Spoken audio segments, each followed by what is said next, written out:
안녕하세요. 네, 저는 더덕 기PD? 네, 인사드립니다. 안녕하세요. 네, 반갑습니다. 저희 오늘 발달 수준에 이어서 그것과 관련된 내용을 조금 알려드리려고요. 그래서 발달 수준 하면은 그때 평균 범주를 중심으로 건강한 영역, 평균 영역, 그리고 불건강한 영역에서 모두 다 총 9층, 333층씩 네, 그렇게 말씀드렸잖아요. 그러면 이게 세팅됐을 때 그 다음엔 어떻게 되는데 그리고 어떤 사람은 어떤 영역에 있게 되는데 뭐 왜 그런데 뭐 이런 게 좀 궁금하신 분들도 있을 것 같아서 안 궁금하셨나요? 아, 궁금하죠. 네. 가만히 있잖아요. 네, 그래서 주파수 대역이라는 게 있어요. 그걸 조금 알려드리려고 합니다. 그래서 책을 좀 읽어봐 드릴게요. 일단. 네. 네. 주파수 대역. 우리의 기본 성격 유형은 바뀌지 않지만 우리가 어떤 수준에 있느냐는 항상 바뀐다.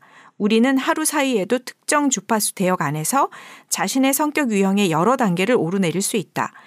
우리는 아침에 아주 건강하고 균형 잡힌 상태로 시작해서 동료와 말다툼 한 번으로 두세 단계 내려올 수 있다. 이렇듯 우리 상태는 짧은 시간 안에 극적으로 변할 수 있지만 우리가 다른 성격 유형이 되는 것은 아니다. 그저 자신의 성격 유형의 다른 수준에서 다른 행동을 하고 있을 뿐이다. 이렇게 책에서 얘기하는데 저는 확실히 느껴요. 아, 어떻게 느끼세요? 집에 계신 그분한테 야단을 맞으면 훅 떨어집니다. 아, 그러시구나. 네. 근데 제가 이제 옆에서 기PD님을 보면 기PD님은 자고 일어나잖아요. 그때가 컨디션이 제일 좋은 것 같아요. 당연하죠. 네. 자는 거 사랑하는데. 네, 수준이 굉장히 높아졌다가 네. 이제 점점 피로할수록 이게 그렇죠. 수준이 점점 피로하게 하면 안 돼요. 저는. 점점 낮아지면서 돼요. 이제 짜증과 이런 것이 그럼요. 네, 그래서 이게 굉장히 딱 눈에 보이는 유형. 얼마나 다행이야. 아, 곁에 있는 사람으로서는 이거를 알고 이해하면 다행이고 이해해야죠. 모를 때는 왜 이러는 거야 이 사람이 이런 생각이 들 수 있는 진짜 하루에도 사람마다 다 이 겉으로 보여지는 차이가 확실하게 있거든요. 저 같은 경우에는 어떤 게 느껴지세요? 컨디션 좋을 때랑 나쁠 때? 아, 응축됐다가 폭발하시는 성격이셔가지고 네. 화산 같은 스타일이시죠? 화산처럼. 화산이 그러니까 네. 사화산이 아닌 네. 휴화산 느낌? 아, 휴화산이었다가. 네. 예측할 수 없다. 아, 그렇죠. 이게 왜 다르냐 하면은 제가 이제 감정 유형이고 3번 유형이다 보니까 페르소나를 늘 갖고 있잖아요. 그래서 속에서는 많은 작동들이 있는 것 같아요. 저도 모르게. 아, 이게 힘든데 이런 관계에서 이거는 뭐 아닌 것 같은데 이건 스트레스인데 왜 나를 이렇게 여기지 뭐 이런 것들로 굉장히 많은 것들이 왔다 갔다 하면서 뭔지 모를 미세한 것들이 이렇게 농축되고 있는데 그걸 겉으로 확산은 잘 안 하는 거예요. 그러니까 기PD님은 그날 그걸 표출하는데 표출이 아니라 드러나는 거. 네, 그냥 드러나는데 저는 그게 드러나지 않다가 내면에 쌓인 게 어느 날 이게 도저히 안 될 때 이제 한 번씩 이렇게 피해는 어느 게 더 큰지 아시죠? 네, 뭐 그럴 수 있는데 네. 곁에 있는 사람으로서는 뭐 그건 네. 자동 기제니까 여하튼 그래도 그 사람의 그 레벨 에너지가 다른 것들이 성격이 바뀐 건 아니라는 거죠. 그냥 그 자기의 성격대로인데 단지 상태가 좀 바뀐 건데 그럼 그게 어떤 정도로 움직여? 1층부터 지하 9층까지를 막 움직여? 그건 아니에요. 그래서 그거를 어떻게 이야기하냐면 사람마다 움직일 수 있는 주파수 대역이 있다라고 얘기해요. 네. 네. 오타에 너무 좋아하시네요. 오타 발음에. 네. 재밌잖아요. 네. 아나운서 출신. 네. 네.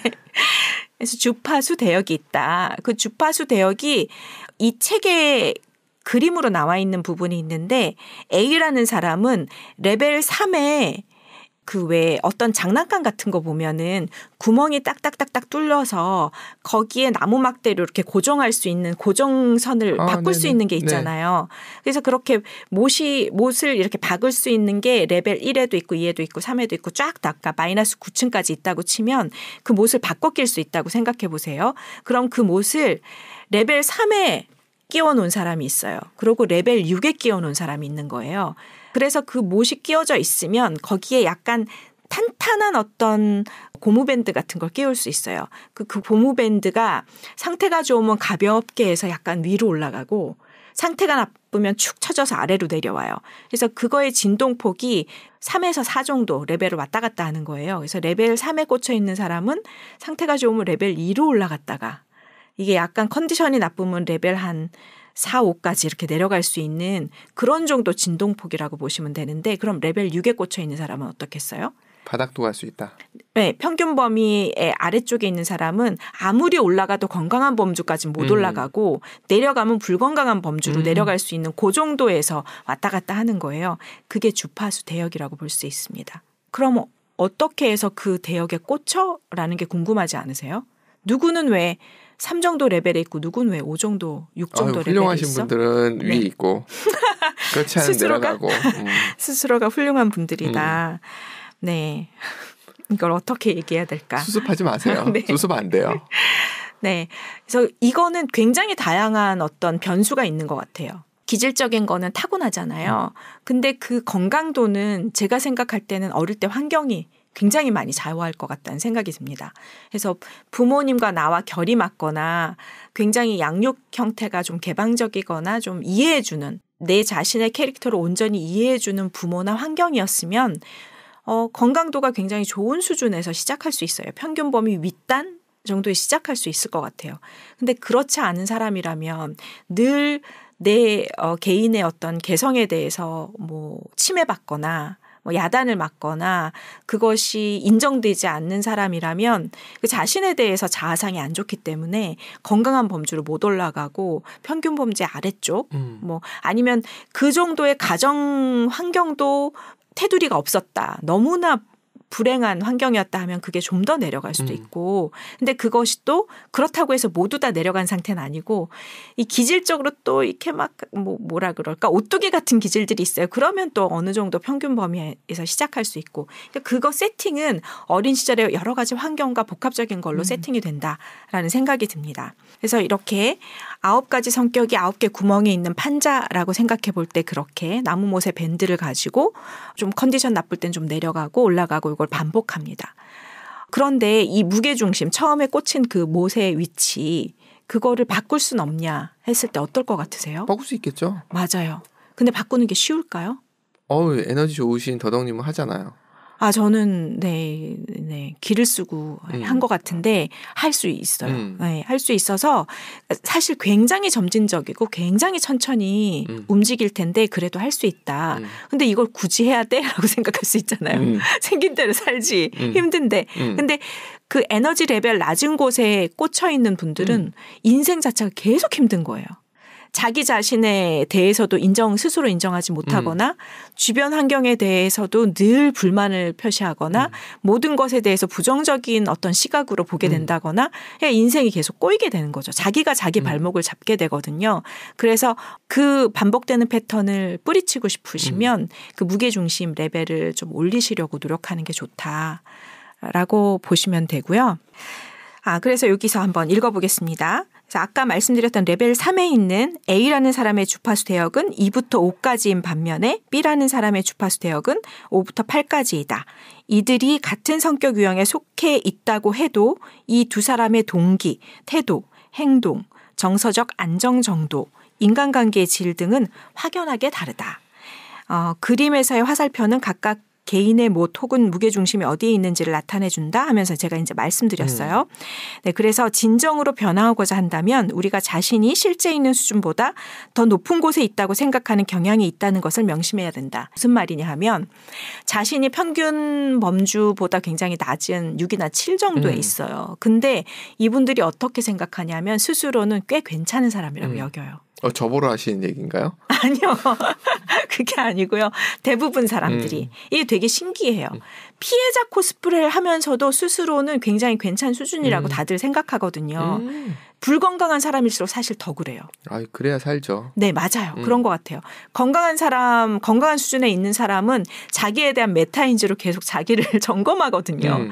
근데 불건강한 사람은 나는 괜찮은데 너희들이 왜 그래? 이런 경우가 상당히 많아요. 그래서 우리가 평균 수준에 있거나 그보다 못한 불건강한 수준에 있을 때에도 우리 에고는 이상적인 자아 이미지를 가지고 나는 괜찮다고 여기고 있다는 걸 스스로 좀 한번 점검해 볼 필요가 있습니다. 안 되지 않을까요? 잘 안 들겠죠. 네. 그래도 그 반복적으로 자기 삶이 꼬인다면 이제 한 번쯤은 그런 시절이 세상이 오는데. 잘못된 거라고 생각할걸요? 네. 그래서 이게 어떨 때 오나 보면 굉장한 위기가 왔을 때 자기를 돌아보는 시점이 옵니다. 건강이 무척 다쳤다거나 사고가 있다거나 그래서 어떤 일상의 공백이 생겼을 때 사람들은 한 번씩 자기를 돌아보죠. 근데 그때도 극단적으로 반대로 가시는 분들도 있어서 이거는 네. 정말 저는 그 생각이 들어요. 주변에 좋은 사람들이 있어야 되는 이유는 이거다. 맞아요. 네. 그랬을 때 좀 주변에서 그런 영향, 좋은 영향을 가지고 스스로를 좀 점검해 볼 수도 있고 그렇게 되지 않을까 싶은데. 절이 가까우신 절로, 교회 가까우신 분들은 교회로. 네, 어느 정도 도움이 됩니다. 네. 네, 종교의 힘도. 그래서 6, 7의 수준이라면 건강도에서 평균 범위 제일 아래 불건강한 범주에 이렇게 속해 있는 사람이라 해도 우리는 자신이 훨씬 더 높은 수준, 대체로 수준 2 정도라고 보고 싶어 한대요. 그러므로 자신의 내면으로 향하는 여행의 첫 단계는 자신의 유형뿐 아니라 자신의 어떤 수준에 있는지, 자신의 무게중심이 어디인지를 정확하게 찾는 것이다. 실제보다 더 건강한 수준에 있다고 스스로를 속이고 있다면 애니어그램은 아무런 도움이 되지 않는다. 저는 몇 번? 5번이요. 아니, 레벨. 레벨이요? 몇 번쯤 몰라요. 보세요? 네. 평균 범주, 불건강하시진 않으신데 평균 범주이신 거는 같아요. 왜냐하면 5번의 스테레오타입이 그대로 보이시니까 평균 범주이신 것 같습니다. 네. 칭찬은 아닌 것 같은데 뭐 이제 대충 그렇게 지나가도록 하죠. 네. 네. 그리고 수준과 기분의 상관관계. 네, 요거는 수준이 올라가는 것은 기분이 올라가는 것과는 다릅니다. 네. 더 좋은 기분 상태에 있다는 것은 반드시 더 높은 의식 수준에 있다는 의미는 아닙니다. 또한 높은 의식 수준에 있다는 것이 항상 좋은 기분이라는 의미도 아닙니다. 어떤 사람이 수준 6에 있다고 해보면 그는 사업상 어떤 사람을 만났는데 그 결과가 아주 만족스러웠으면 기분이 좋겠죠. 감정이 막 확 좋아지는 거예요. 이때는 진정한 기쁨과는 아무 상관이 없는 거예요. 그냥 잠시 기분이 좋았던 거예요.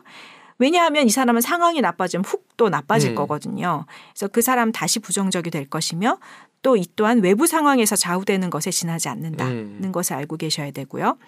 그래서 영적 성장의 징후는 어려운 상황 속에서도 고요한 평화와 생명력을 느끼며 진정한 세계, 환상적으로 내가 생각하는 나는 이럴 것이야 라는 생각하는 것 말고 진짜 내가 괜찮은 그런 상태, 그거와 연결돼 있는 것. 그것이 정말 좋은 상태거든요. 전 잠만 자면 되겠군요. 네. 그럴까요? 네. 네. 잠자면 좋아지고 아니면 떨어지면 이거는 진정한 게 아니죠. 영원히 자려고요? 아유, 네. 자야죠. 네. 우리는 자신의 중심을 찾고 본질적인 존재와 연결되어 있을 때 좋은 기분 상태에 있을 때와는 명백하게 다른 이걸 이렇게 표현했어요. 고요한 기쁨. 소란스러운 기쁨이 아닌 고요한 기쁨. 이게 세라토닌 같은 거죠. 도파민이 아니라 약간 그런 기쁨이 있다는 거죠. 그래서 각각 그들의 수준은 우리가 자신의 본성과 얼마나 연결되어 있는지 혹은 분리되어 있는지를 나타낸다 했고요. 이렇게 보면 우리의 이제 기질적인 특성을 여태까지 알아봤다면 오늘은 건강한 범위, 평균 범위, 불건강한 범위 상태에서 우리 상태가 어디인가 현실적으로 현실 점검을 해야 된다. 우리가 있는 지점을 우리가 있는 지점을 확실하게 안다면 그러면 우리가 앞으로 어떻게 좀 성장할 수 있을지에 대해서 모색을 할 수 있다.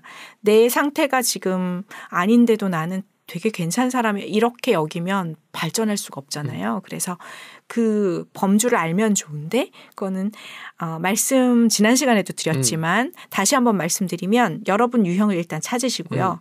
찾았으면 애니어그램 지혜책에서 각 유형별로 건강도 발달 수준을 해놓은 도표가 있어요. 그 도표를 읽어보시고 지금 내가 어디쯤인가를 좀 보시면 좋은데 단지 이 책이 번역본이잖아요. 그러다 보니까 그 책에서 의미하는 것이 그 문자 그대로 해석하면 약간 좀 내 수준보다 너무 엄청나게 이상한 사람처럼 보이는 걸로 읽힐 수가 있어요. 근데 그게 아니고 이게 번역본이다. 영어다 생각하시고 읽어보시면 아 그렇지 나한텐 이런 면이 있지라고 인정을 하게 되더라고요. 해석 한번 해주세요. 아 이것도 해석을 해드려야 네. 될까요? 아 네네 알겠습니다. 그러면 다음에는 한번 그걸 하나씩 해석해보는 걸 제가 준비해보도록 하겠습니다. 네. 네, 그럼 오늘은 주파수 대역, 건강범주의 주파수 대역을 알아봤습니다. 네, 오늘 시간 여기서 마치겠습니다. 네, 감사합니다.